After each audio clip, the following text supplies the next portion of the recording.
jadi manusia. Dan ketika kami menyambut firman-Mu Tuhan, kami memperoleh hidup. Dan kami memperolehnya di dalam segala kelimpahan Tuhan. Engkau datang supaya kami hidup. Dan kami hidup di dalam segala kelimpahan Tuhan. Haleluya.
Bagimu segala pujian Tuhan.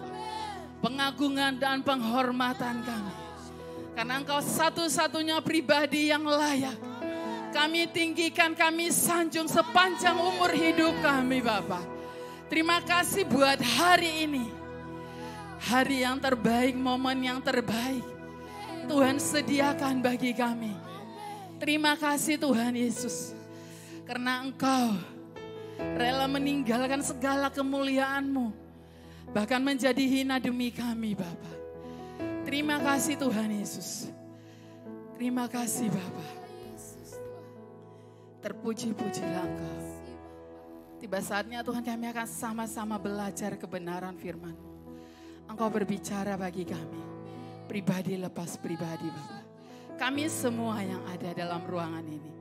Terima kasih, terpujilah nama-Mu, haleluya. Amin.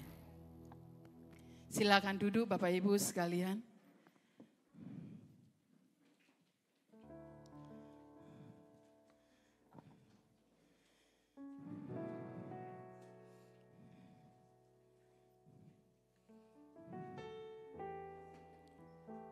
Terima kasih buat tim Praise and Worship yang sudah membawa kita masuk dalam pujian dan penyembahan pada pagi hari ini.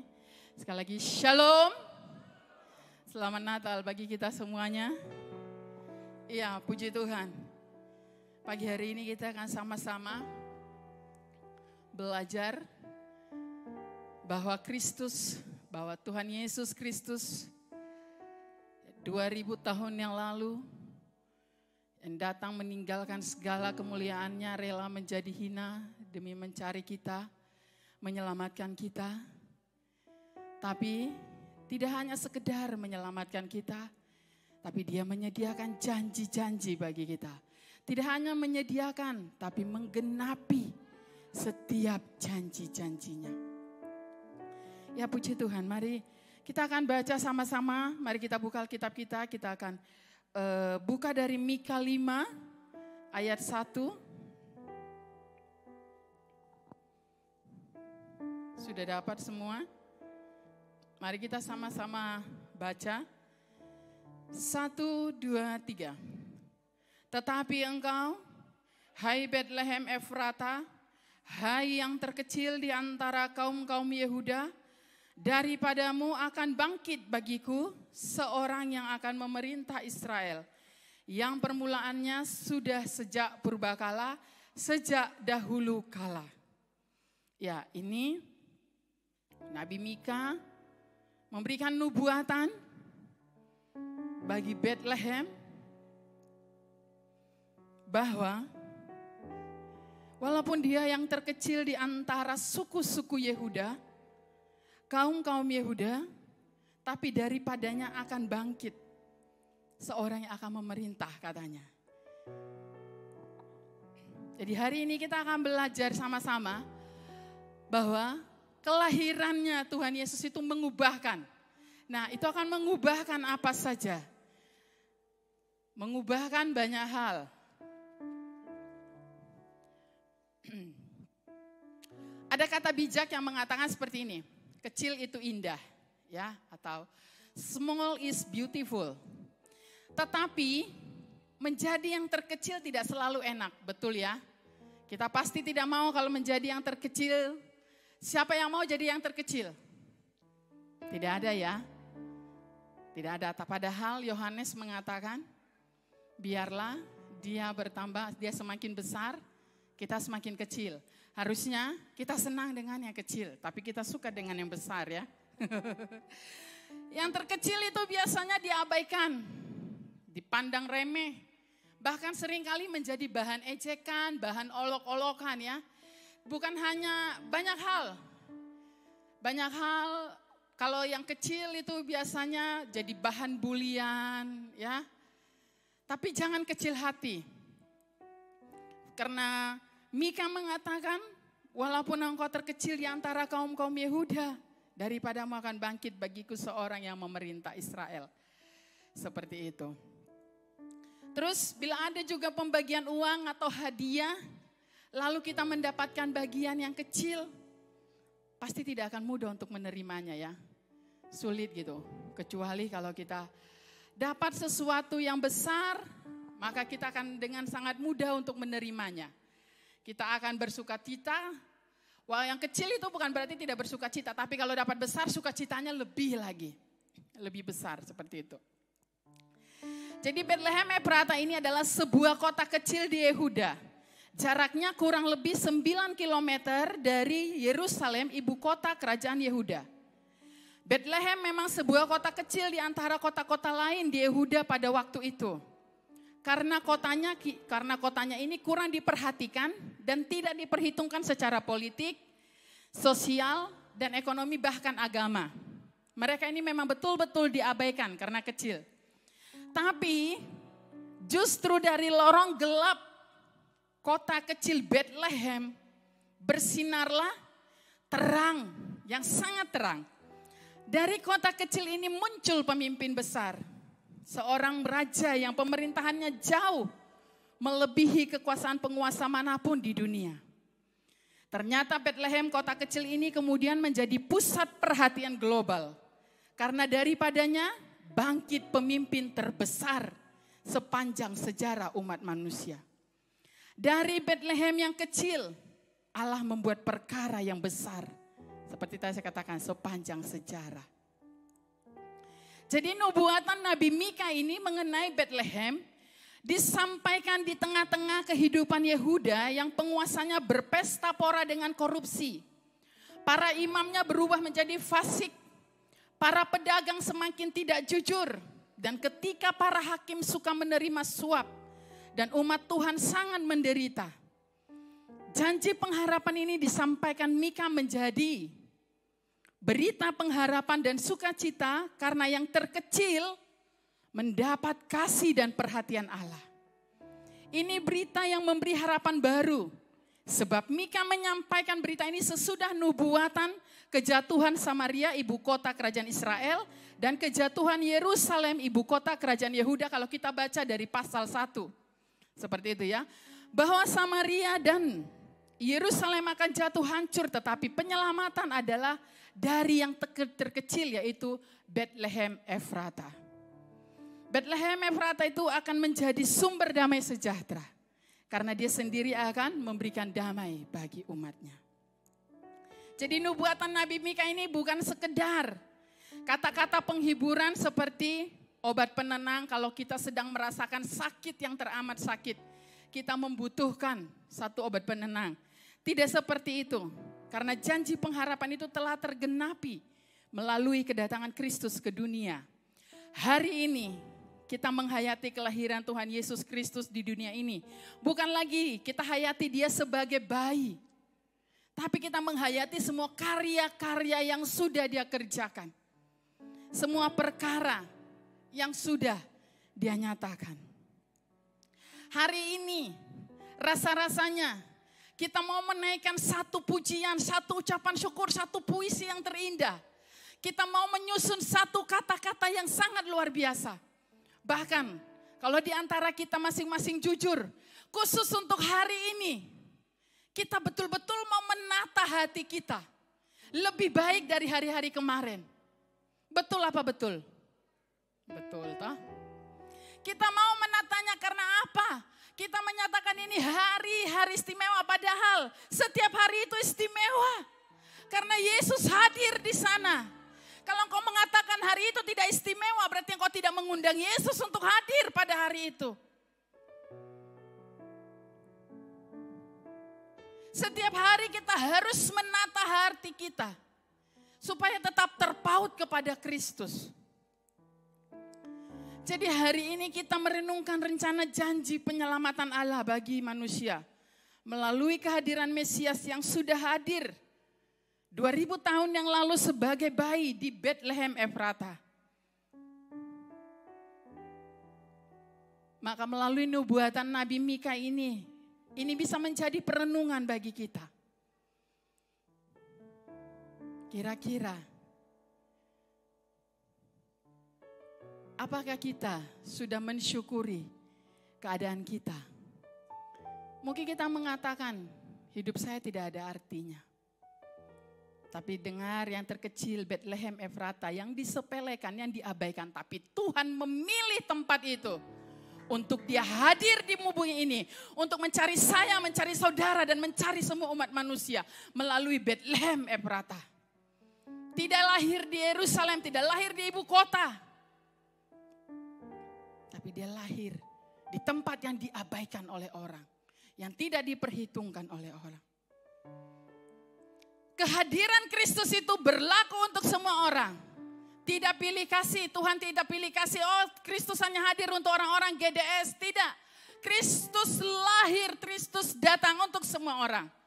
Dan Kristus atau kelahirannya itu mengubahkan segala sesuatu. Perenungan bagi kita pada pagi hari ini. Kita sama-sama akan merenungkan. Apa saja sih yang diubahkan Tuhan melalui Bethlehem yang kecil ini? Perubahan apa? Melalui kelahirannya, melalui kedatangannya, apa yang diubahkan? Kita akan sama-sama baca yang pertama dari Yohanes. Kita baca Yohanes dulu, ini bukan yang pertama. Yohanes 6 ayat 35 mengatakan, kata Yesus kepada mereka, Akulah roti hidup, barang siapa datang kepadaku, ia tidak akan lapar lagi. Dan barang siapa percaya kepadaku, ia tidak akan haus lagi. Ini janji Tuhan. Kata Yesus kepada mereka, Akulah roti hidup, barang siapa datang kepadaku, ia tidak akan lapar lagi. Dan barang siapa percaya kepadaku, ia tidak akan haus lagi. Kita akan melihat sama-sama, Bethlehem itu berasal dari dua suku kata. Yang pertama itu bed itu house atau rumah, lehem itu bread atau roti. Jadi kalau Bethlehem itu berarti the house of bread atau rumah roti, ya. Jadi rumah roti, apa sih yang Tuhan inginkan melalui kelahirannya, melalui kedatangannya? Apa yang Tuhan mau genapi, apa yang mau Tuhan penuhi dalam kehidupan kita? Kelahirannya adalah untuk mengisi kelaparan hati kita. Jadi kalau kata Yesus kepada mereka, Akulah roti hidup, barang siapa datang kepadaku, ia tidak akan lapar lagi. Yang dimaksud bukan secara jasmani. Tapi akulah firman. Akulah kebenaran.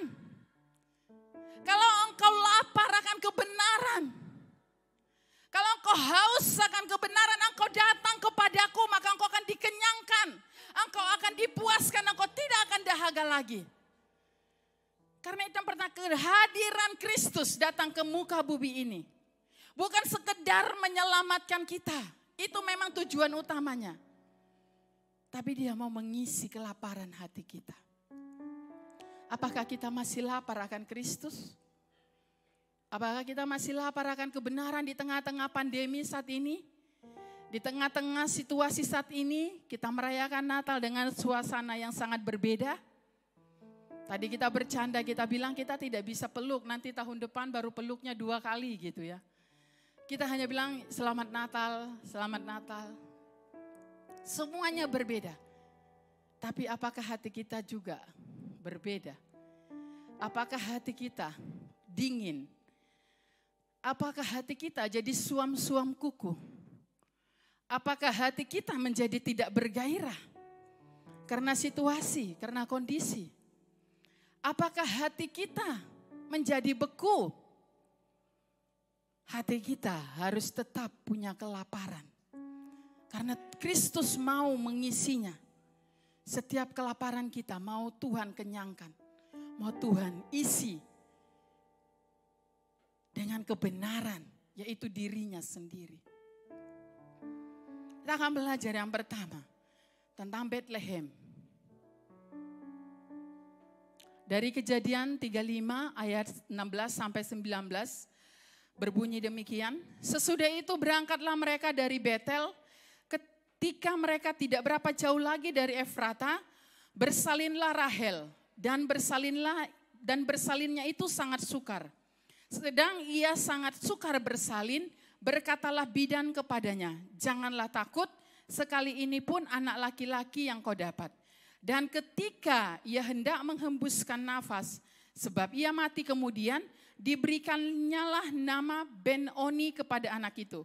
Tetapi ayahnya menamainya Benyamin. Demikianlah Rahel mati, lalu dikuburkan di sisi jalan ke Efrata, yaitu Bethlehem. Nah, ini kisah tentang Benyamin. Waktu Rahel mau melahirkannya, Rahel sangat kesusahan. Sehingga waktu anak ini sudah lahir, diberinya nama anak Ben-Oni. Ben-Oni itu artinya adalah putra kesusahan. Jadi karena Rahel merasa sangat susah melahirkannya, maka diberinya nama anak kesusahan. Tapi Yakub yang mengerti arti namanya, Yakub tidak setuju. Yakub, Alkitab mencatatkan, tetapi ayahnya menamainya Benyamin. Benyamin itu artinya putra tangan kanan atau putra kesayangan, anak kesayangan. Jadi yang tadinya Rahel beriman bahwa ini adalah anak kesusahan, tapi Yakub tidak setuju. Yakub mengatakan dia bukan anak kesusahan, tapi dia adalah anak tangan kanan. Jadi Ben-Oni diganti menjadi Benyamin. Seperti itu. Jadi dari putra kesusahan menjadi putra tangan kanan. Nah, dari kisah ini bagaimana Ben-Oni berubah menjadi Benyamin. Anak kesusahan berubah menjadi anak kesayangan.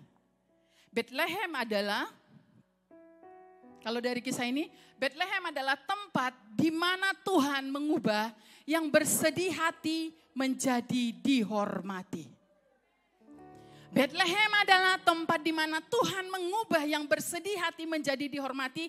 Kenapa? Kalau kita baca kebenaran firman Tuhan, suku Benyamin itu waktu Yakub belum meninggal, waktu dia memberikan berkat di Kejadian 49 ayat 27 dikatakan, suku Benyamin, engkau seperti singa yang menerkam, engkau adalah pemimpin perang.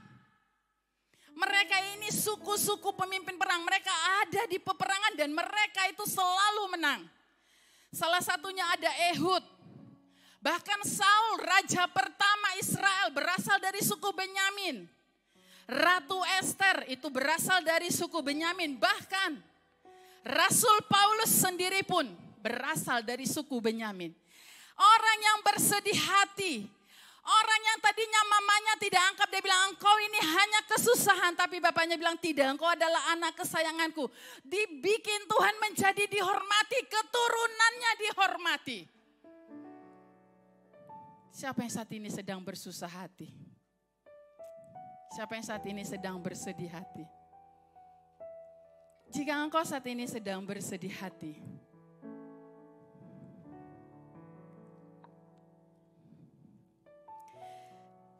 jika engkau saat ini sedang bersedih hati, tetaplah tinggal di rumah Tuhan. Tuhan bisa mengubah yang sedih hati menjadi sesuatu yang baik dan berharga. Jangan lari dari rumah Tuhan. Jangan lari dari Bethlehemmu. Tetap di sana. Karena di Bethlehem Tuhan akan mengubahkan segala sesuatu. Tuhan akan mengubahkan air matamu menjadi tari-tarian. Tuhan akan mengubahkan ratapanmu menjadi tari-tarian, kata Tuhan. Itu janji kebenaran firman Tuhan. Itu janji kelahirannya. Dia mau mengubahkan segala kesedihan hatimu. Dia mau mengubahkan semua hal yang bagimu ini sangat susah Tuhan.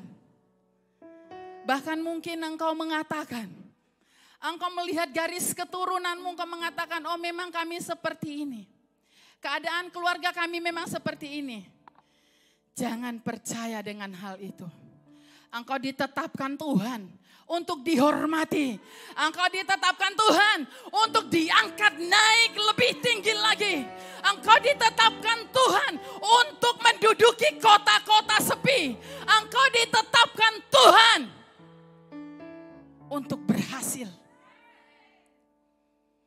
Tidak selamanya engkau bersedih. Tidak selamanya. Walaupun Benyamin suku terkecil, anak bungsu, tapi suku mereka orang-orang yang luar biasa. Jangan lihat, mungkin engkau terintimidasi. Keturunan kami memang seperti ini. Keturunan kami memang orang susah. Dari nenek moyang kami, keturunan kami, nenek moyang kami, bayi nenek kami, mama papa kami orang susah. dan engkau mendeklarasikan bagi dirimu sudah pasti saya menjadi orang susah, itu salah. Itu tipu muslihat iblis. Tipu muslihat iblis seperti yang saya katakan minggu lalu. Karena dia juga tahu di depan sana ada sesuatu yang besar yang sedang menunggu engkau. Dan dia tidak mau engkau memasuki negeri itu. Karena kalau engkau memasuki negeri itu, jiwamu semakin beria-ria untuk memuji Tuhan dan dia tidak mau itu. Jadi jangan bersedih hati. Karena hari ini kabar bagi kita bahwa Tuhan mengubahkan orang yang bersedih hati menjadi dihormati. Haleluya. Yang kedua, dari Rut 1 ayat 19 hingga ayat 20 mengatakan demikian. Berjalanlah keduanya sampai mereka tiba di Betlehem. Ketika mereka masuk ke Betlehem, gemparlah seluruh kota itu karena mereka.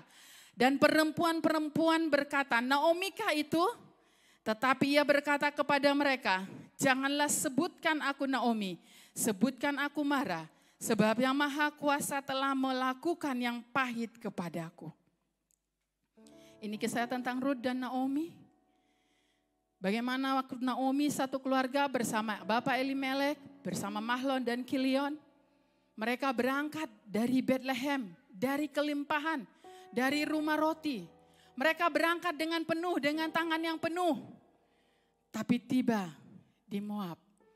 Mereka mengalami banyak peristiwa. Mereka mengalami habis semuanya. Bahkan Bapak Elimelek, Mahlon dan Kilion sudah tidak ada lagi.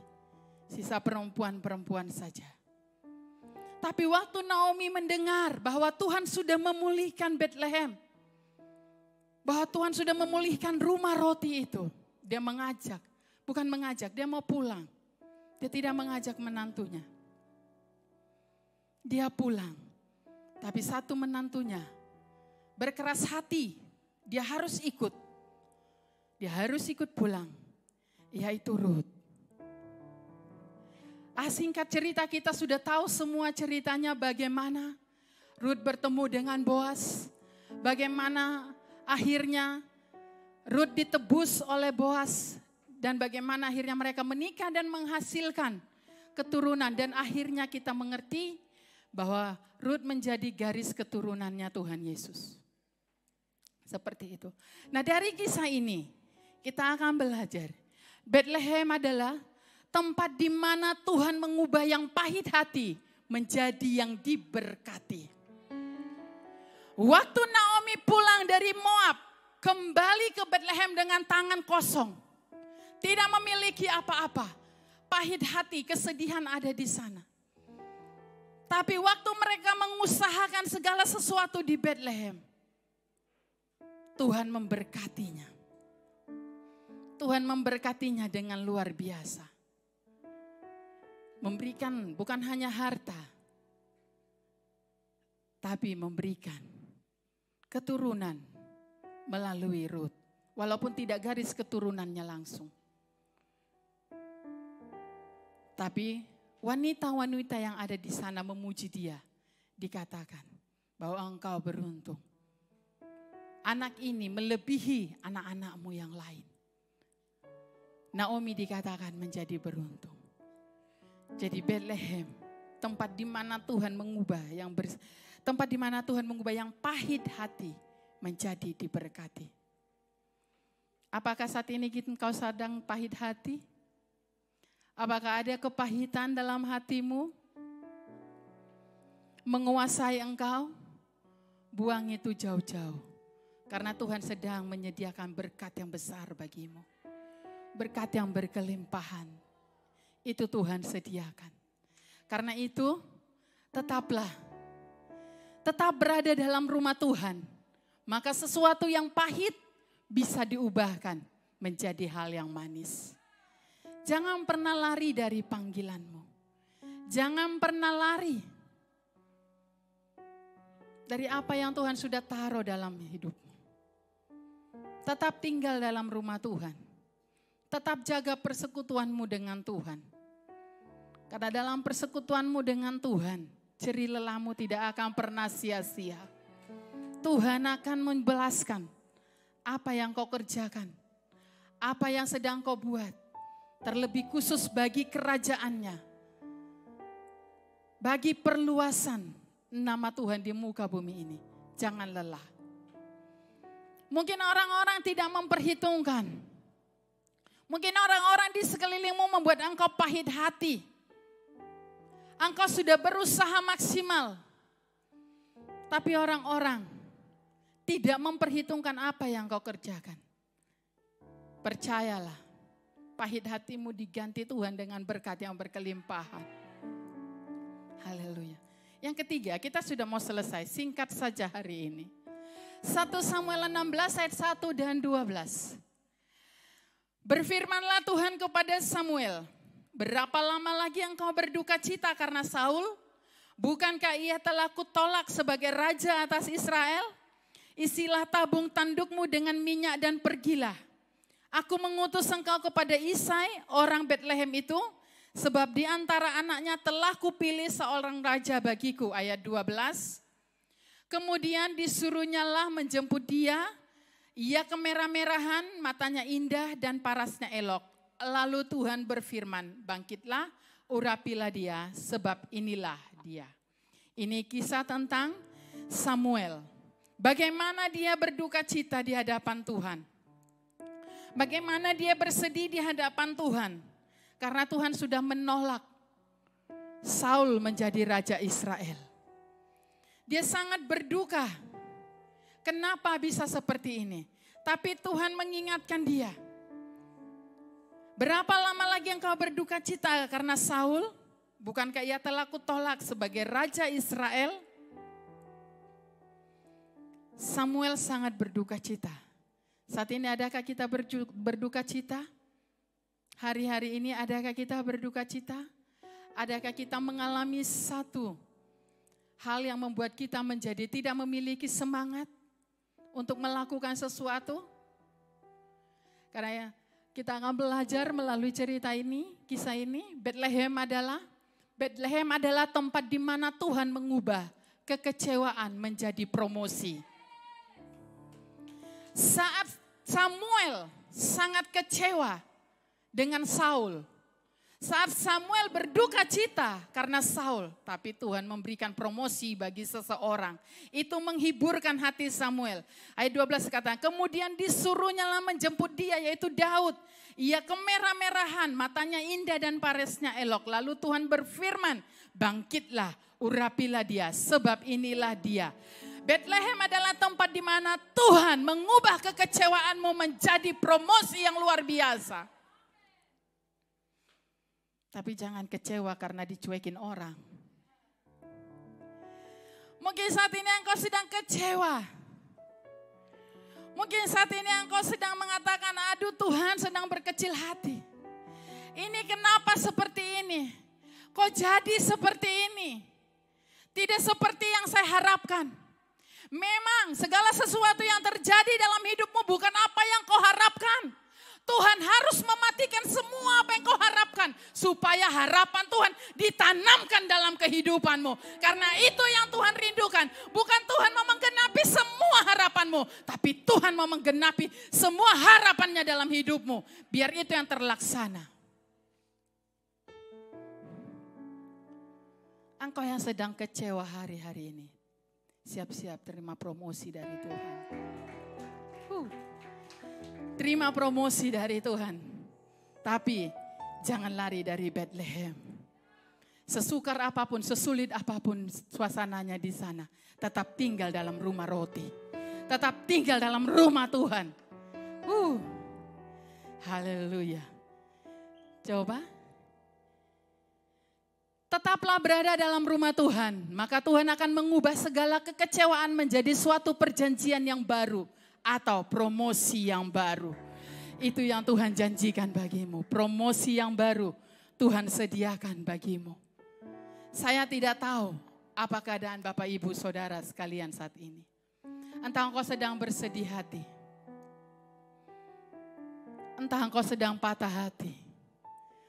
Entah engkau sedang mengalami kekecewaan. Kalau hal itu terjadi karena engkau sedang melakukan apa yang Tuhan kehendaki dalam hidupmu, jangan pernah lari. Jangan pernah lari. Karena Tuhan menyediakan ada kehormatan di sana. Ada berkat di sana. Ada promosi di sana.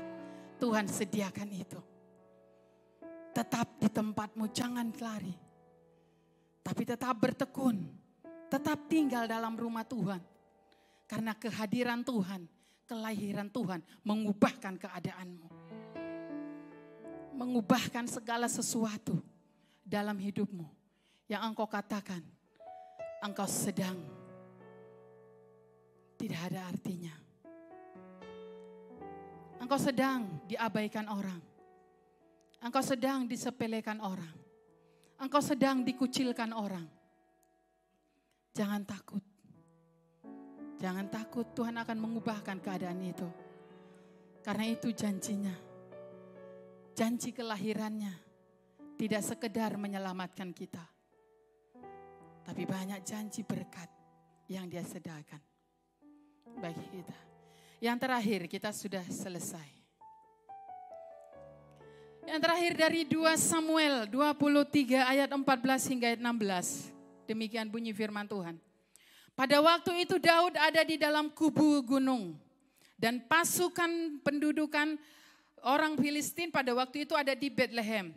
Lalu timbullah keinginan pada Daud dan ia berkata, sekiranya ada orang yang memberi aku minum air dari perigi Bethlehem yang ada dekat pintu gerbang. Lalu ketiga pahlawan itu menerobos perkemahan orang Filistin. Mereka menimba air dari perigi Bethlehem yang ada dekat pintu gerbang, mengangkatnya dan membawanya kepada Daud. Tetapi Daud tidak mau meminumnya, melainkan mempersembahkannya sebagai korban curahan kepada Tuhan. Kalau kita baca ini adalah kisah Triwira atau 3 perwiranya Daud yang gagah perkasa. Mereka baru saja masih dalam peperangan bersama melawan orang Filistin. Tapi waktu mereka beristirahat, mungkin Daud bergumam kali ya, atau lagi sedang mengatakan ini, sekiranya ya ada orang yang memberi aku minum dari air perigi Bethlehem yang ada di pintu gerbang. Dia tidak menyuruh, tetapi ketiga pahlawan ini dengan inisiatif, ini dalam keadaan peperangan, mereka menerobos perkemahan orang Filistin. Setelah mereka membawa pulang ini air, mereka kasih kepada Daud. Daud tidak meminumnya. Daud tidak sampai hati, Daud tidak tega untuk meminumnya. Karena apa? Orang yang membawa ini mempersembahkan atau mempertaruhkan nyawanya untuk membawa air dari perigi Bethlehem. Jadi kata Daud, tidak mungkin aku meminumnya. Karena ada korban darah di dalamnya. Karena kalau ada sesuatu yang terjadi, kalau waktu mereka menerobos perkemahan orang Filistin dan mereka tertangkap, otomatis mereka akan mati sia-sia. Hanya karena air dari perigi Bethlehem. Daud mengatakan tidak, aku tidak akan meminumnya. Tapi dipersembahkan menjadi korban curahan bagi Tuhan. Bethlehem dari bacaan kita ini bercerita tentang Bethlehem adalah tempat di mana Tuhan mengubah yang letih menjadi seseorang yang berbesar hati. Engkau yang letih di hadapan Tuhan saat ini. Engkau yang lelah di hadapan Tuhan. Percaya Tuhan akan mengubahkan engkau menjadi seseorang yang berbesar hati. Jangan ukur keletihanmu. Jangan ukur kecapeanmu. Tapi ukurlah kasih setia Tuhan yang tidak pernah berubah dalam kehidupanmu. Saat ini Tuhan datang untuk mengubahkan engkau yang letih. Engkau yang letih lesu. Tuhan akan menyegarkan jiwamu. Tuhan akan membuat engkau menjadi orang yang berbesar hati. Haleluya. Bahkan Bethlehem ini kita tahu juga menjadi tempat seperti tadi yang pertama saya suka katakan. menjadi tempat yang dipilih oleh Tuhan untuk dia hadir di muka bumi ini. Dia tidak memilih tempat yang indah, tapi dia memilih tempat yang diabaikan oleh orang-orang. Kalau dia memilih Bethlehem yang diabaikan, mungkin saat ini engkau merasa diabaikan. Engkau merasa dikecilkan. Engkau merasa dikucilkan. Ingat, engkau dipilih Tuhan. Tuhan memilih untuk datang kepadamu, karena itu pagi hari ini. Buka hatimu. Jangan keraskan hatimu. Kalau Tuhan mengetuk hatimu saat ini, Tuhan ada di depan pintu hatimu mengetuk. Mengatakan, jangan bersedih hati lagi. Jangan patah hati lagi. Jangan kecewa lagi. Jangan lelah karena orang pu omongan. Karena aku menyediakan bagimu. Aku menyediakan kehormatan bagimu. Aku menyediakan berkat bagimu. Aku menyediakan promosi bagimu. Dan aku menyediakan hatimu itu menjadi hati yang luas. Hati yang besar. Yang bisa kudiami. Yang bisa terus menampung kasihku. Sehingga kasihku itu akan dialirkan sampai ke ujung-ujung bumi. Ketika hari ini, saat Natal ini, engkau dalam posisi letih, engkau dalam posisi capek, engkau dalam posisi haus dan pahit, tetaplah berada dalam rumah Tuhan. Kita tidak boleh membiarkan sisi kerohanian kita lapar dan kosong. Tapi tetap harus diisi dengan makanan rohani. Harus sungguh-sungguh dalam Tuhan. Kiranya kita selalu dalam hadirat Tuhan. Mari maknai Natal ini dengan satu komitmen. Saya mau terus ada dalam hadirat Tuhan. Karena hanya dalam hadirat Tuhan jiwaku dikenyangkan. Jiwaku dipuaskan. Tidak ada satu kekuatan apapun di bumi ini. Tidak ada satu kekuatan apapun di dunia ini yang bisa memuaskan hasratmu akan Tuhan. Saat engkau letih, saat engkau sudah tidak punya kekuatan sama sekali, berserulah kepada Tuhan. Datanglah kepada Tuhan. Sekali lagi, mungkin saat ini engkau merasa sangat kecil. Engkau merasa sangat kecil. Engkau merasa sangat tidak berarti. Engkau merasa hidup ini, kau seperti ini saja. Kau hidup ini tidak ada perubahan dari tahun ke tahun. Bahkan ini sisa 6 hari lagi. 2020 akan berakhir. Tapi kok tidak ada satu perubahan yang signifikan. Kok keadaannya sama saja. Dari 1 Januari sampai dengan 25 Desember ini. Kok sepertinya tidak ada perubahan. Kok sepertinya saya tidak melihat kuasa Tuhan, tangan Tuhan bekerja atas hidup saya. Kalau saat ini engkau ya sedang menjerit seperti itu. Percaya Tuhan tidak meninggalkanmu. Tuhan tidak meninggalkanmu sendirian. Karena Dia Immanuel, Allah yang beserta dengan kita. Kalau hanya untuk sekedar memenuhi makan minummu, Dia meninggalkan kemuliaannya. Kalau untuk hanya makan minummu itu mudah baginya. Miliknya segala sesuatu ini. Untuk memberkati engkau itu terlalu mudah bagi Tuhan. Tapi Tuhan mau mengubah hatimu. Tuhan mau melihat hati yang lapar. Dia mau kenyangkan hati yang lapar. Adakah saat ini kita sedang lapar akan kebenaran? Adakah kita saat ini sedang lapar akan Dia?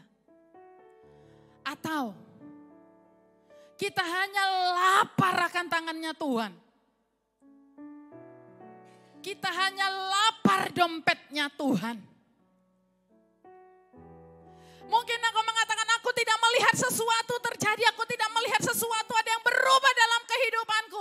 Oh iya, tidak berubah.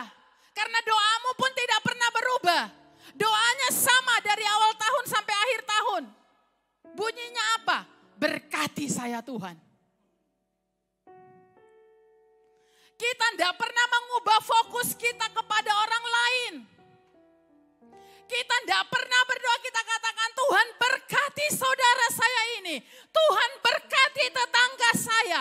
Tuhan berkati anak ini. Tuhan berkati keluarga ini. Tapi kita selalu mengatakan Tuhan berkati saya, berkati saya, berkati saya. Wajar kalau tidak ada perubahan. Karena hati kita tidak mau disentuh oleh Tuhan. Hati kita tidak mau disentuh sama kasih-Nya Tuhan yang begitu besar. Jangan kehilangan momen Natal. Jangan hanya celebration. Tapi mari hati kita ubahkan. Kita katakan kepada Tuhan, Lord, more and more.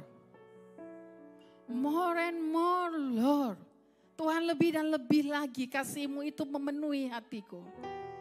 Kasih-Mu itu memenuhi hatiku. Supaya aku tidak menjadi orang yang egois. Hanya berpikir diriku sendiri, diriku. Bahkan sampai Tuhan datang pun hanya pikir diri sendiri. Baru koson terangkat nanti bilang, bekan rajin gereja ibu. Nah lu hanya lupung badan yang di gereja, lupung hati son tahu di mana. Jangan sampai nanti ada depung bunyi begitu toh. Berkata berteriak. Kok Tuhan ini rajin gereja loh. Oh, hanya lupung badan yang di situ. Lupung hati son tahu di mana. Ada orang yang sudah sangat kesusahan datang di depan matamu pun. Engkau menutup matamu rapat-rapat. Bukan tidak ada padamu, ada. Tapi engkau menutup matamu rapat-rapat. Jangan sampai seperti kebenaran firman Tuhan mengatakan, kapan Tuhan kami menemui engkau di penjara? Kapan Tuhan menemui kami melihat engkau lapar? Kapan kami melihat engkau telanjang? Kapan kami melihat engkau sedang kehausan? Kapan kami melihat engkau sedang kesusahan?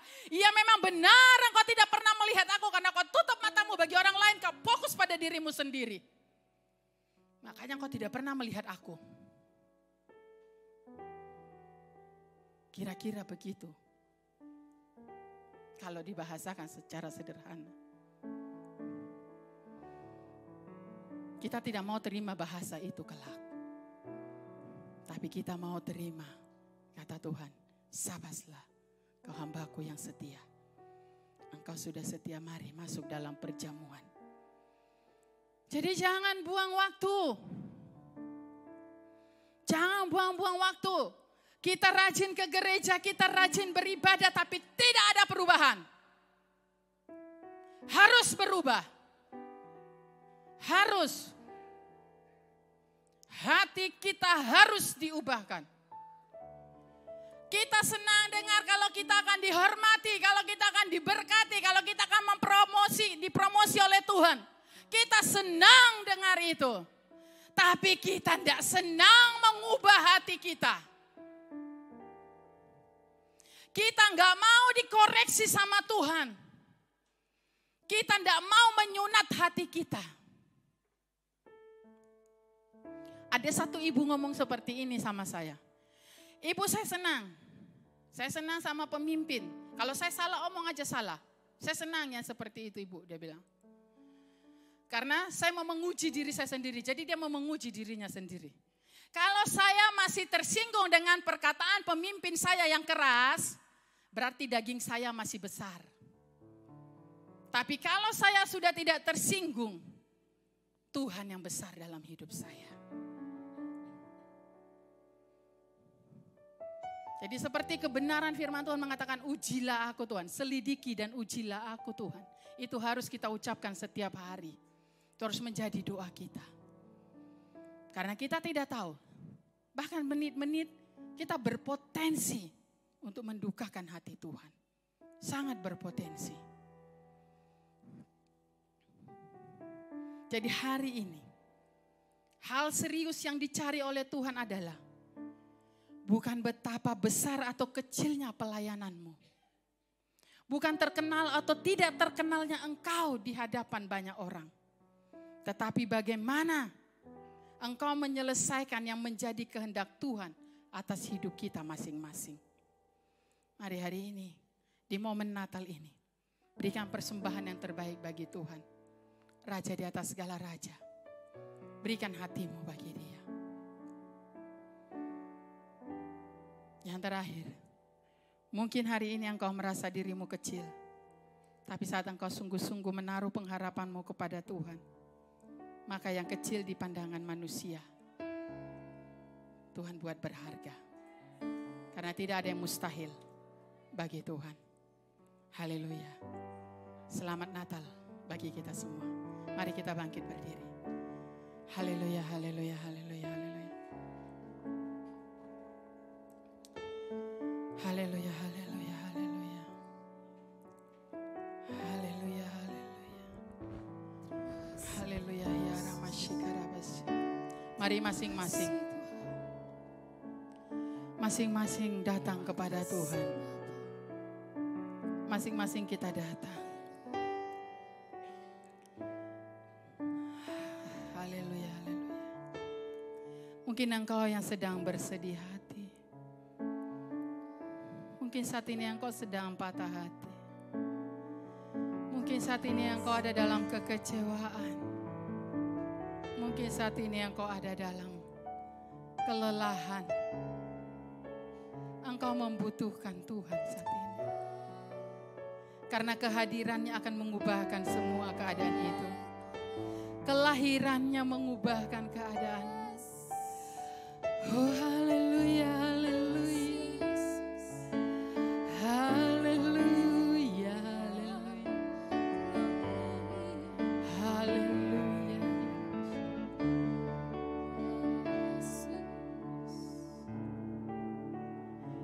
Haleluya.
Pagi hari ini menjadi doamu di hadapan Tuhan. Ini menjadi kerinduanmu di hadapan Tuhan. Deklarasikan di hadapan Tuhan saat ini. Tuhan, ku berikan hatiku bagimu, segenap jiwaku bagimu Tuhan. Ku berikan hatiku Tuhan. Jiwaku semuanya bagimu di dalam hidupku, di setiap waktu. Nyatakan hati kami Tuhan, semuanya bagimu Tuhan. Dan jiwaku semuanya bagimu di dalam hidupku, di setiap waktu. Nyatakan jalanmu. Haleluya, haleluya. Bapa, Engkau melihat hati anak-anak-Mu saat ini Tuhan. Hamba tidak tahu apa yang sedang mereka serukan di hadapan-Mu. Apa yang sedang mereka teriakan. apa yang sedang mereka alami Bapa. Tapi satu hal yang hamba percaya, Engkau adalah Allah yang hadir bersama-sama dengan kami saat ini.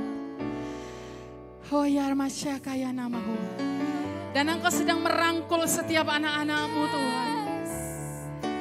Engkau sedang merangkul mereka Bapa. Setiap jiwa yang lelah. Oh yes Lord. Haleluya, haleluya.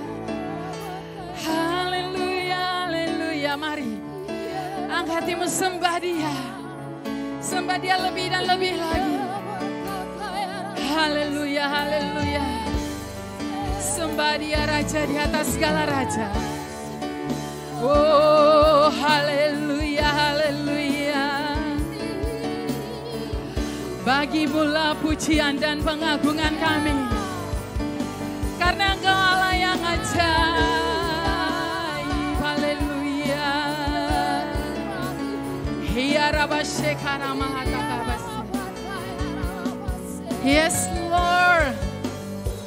Kami tahu Tuhan saat ini beberapa dari anak-Mu Engkau sedang menjamah mereka. Di dalam nama Tuhan Yesus Kristus. Segala kesedihan mereka, segala kekecewaan mereka Tuhan, segala putus asa mereka saat ini. Oh haleluya, haleluya. Di dalam nama Tuhan Yesus Kristus, Engkau Allah yang hadir saat ini. Engkau menjamah setiap anak-Mu. Roh-Mu yang kudus bekerja saat ini Tuhan. Sebebas-bebasnya. Tidak ada yang terluput dari kasih-Mu saat ini. Kau jamah semuanya Bapa. Oh haleluya, haleluya, haleluya. Yes Lord. Yes Lord, more and more Lord. More and more. Tidak satu pun Tuhan. Tidak satu pun yang terlewatkan. Di dalam nama Tuhan Yesus Kristus. Karena kami tahu saat kami ada dalam rumah-Mu. Saat kami memutuskan untuk tetap berada di dalam rumah-Mu. Apapun keadaan kami Tuhan, kami tahu keadaan kami akan dipulihkan. Di dalam nama Tuhan Yesus Kristus. Haleluya, haleluya. Yes Lord. Segala yang bersedih, air matamu ditampung di dalam kirbatnya. Di dalam nama Tuhan Yesus. Yes Lord. Dengarkan ini. Dengarkan, saatnya kau berhenti menangis. Saatnya kau berhenti menangis. Jangan tangisi yang sudah berlalu. Tuhan menyediakan yang besar di hadapanmu. Ada janji Tuhan di hadapanmu. Engkau harus meraihnya. Bergerak, jangan diam. Jangan diam, kau harus bergerak dari tempatmu sekarang. Di dalam nama Tuhan Yesus. Jangan terbelenggu dengan kesedihanmu. Karena kesedihanmu tidak membawa engkau maju. Tapi membawa engkau mundur ke belakang. Kesedihanmu itu tidak menyenangkan hati Tuhan. Oh ya rabashekana nama hotekeria rabashoko rabashe. Haleluya, haleluya, haleluya.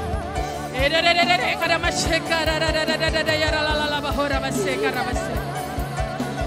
Haleluya, haleluya, haleluya. Yes Lord. Yes Tuhan, mau engkau meninggalkan kesedihanmu. Saat ini juga. Saat ini juga di dalam nama Tuhan Yesus Kristus. Itu akan membelenggu engkau di masa lalu. Oh, engkau harus menatap masa depanmu. Masa depan yang gilang gemilang yang Tuhan sediakan. Haleluya, haleluya, haleluya. Yes Lord. Haleluya, haleluya. Haleluya. Ya Ramashe. Ya Kanamahu. Engkau yang dikecewakan. Dengarkan baik-baik. Engkau yang saat ini sedang dikecewakan berbagai hal. Baik itu oleh keadaan, oleh orang-orang di sekelilingmu. Dengar kelahirannya, kedatangannya saat ini. Oh yes, yes. Engkau harus membuang kekecewaan. Buang dalam nama Tuhan Yesus. Tinggalkan semuanya. Jangan bawa sampah dalam hidupmu. Di dalam nama Tuhan Yesus. Yes Lord. Yes Lord. Yes. Promosi. Yes, promosi Tuhan sediakan bagimu. Promosi Tuhan sediakan bagimu. Yes, Lord. Haleluya. Yes. Ya nama Shekarabashe. Haleluya. Di dalam nama Tuhan Yesus, Tuhan sediakan promosi bagi.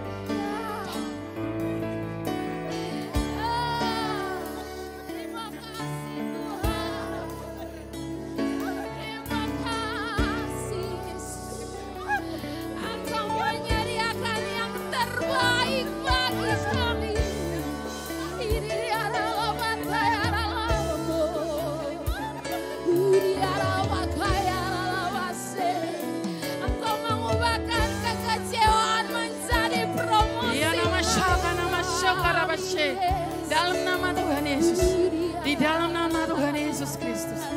Terima kasih Tuhan Yesus, terima kasih.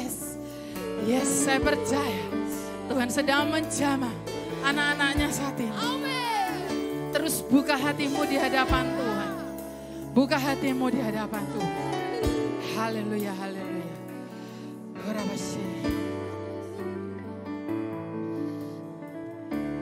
Ku sanjung Kau di tempat tinggi, sebab Engkau Imam besar aku. Ku sanjung Kau lebih dari yang lain. Yes, Lord. Dan ku datang menyembah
Haleluya, haleluya. Haleluya, terima kasih Tuhan Yesus, terima kasih Bapa. Hamba percaya Engkau yang menjamah setiap anak-anak-Mu Tuhan. Engkau yang memberikan kelegaan bagi mereka. Dan kami tahu Tuhan, kehadiran-Mu itu mengubahkan segala sesuatu. Terima kasih Tuhan Yesus. Hamba-Mu selesai berbicara. Tapi Roh-Mu yang kudus bekerja lebih keras lagi Tuhan. Memberikan pengertian yang lebih lagi bagi setiap umat-Mu. Terima kasih Tuhan Yesus. Terpujilah nama-Mu. Haleluya. Amin.